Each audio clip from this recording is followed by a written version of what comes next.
But you are an incredibly supportive spouse. Has that been an evolution for you? And do you think that's... I've always been like this. My dad was like this. And to me, it's the right thing to do, you know. This is Reese. Welcome to Back Porch News. After being lauded at the DNC as possessing a new kind of manhood, Second Gentleman Doug Emhoff faces scrutiny this week. From the Daily Mail, this guy has been successfully packaged by the Harris camp with a very heavy assist from the media as everything he's not. A wife guy, whatever that means, an ally to women, and a crusader against toxic masculinity. So proud of Kamala that he gave up his job to support her when she becomes vice president. Not because, as an attorney, he represented an arms dealer selling to Afghanistan, Big Pharma, and a nightclub impresario accused of sexual harassment and sexual battery, shed himself of liabilities so as to not harm his spouse's political future. Emhoff's most recent accuser, who the Mail is calling by the pseudonym Jane, dated him in 2012. Jane went on to explain that Emhoff had taken her to the Cannes Film Festival and that he had publicly slapped her for what he interpreted as flirting with another man.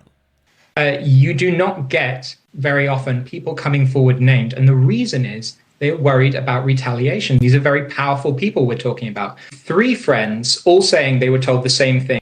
2 of them contemporaneously. This woman, Jane, we're calling her, she called one of the friends immediately after the incident. That's what this friend told me. In addition to telling her own story, Jane shed light on the mystery of the knocked-up nanny. Prior to his divorce from his first wife, Doug impregnated the family nanny. Jane claims Doug told her he verbally assaulted the nanny to the point she miscarried and then gave her $80,000 in go-away money. The most notable thing about this whole story is not that there is violence done by a supposed feminist. No, the most notable thing is how quiet the mainstream media has been on this. It's an utter blackout. Just more evidence that the media works for the Democrat Party. An interesting voice in the mix of this whole situation is Chris Cuomo.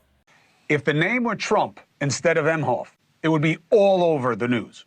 Daily Mail, echoed by the New York Post, has a story. Doug Emhoff, Kamala Harris's husband, accused of striking a woman he was on a date with at the Cannes Film Festival back in 2012. They had been drinking, and he didn't like how she talked to the valet. He smacked her. She smacked him back.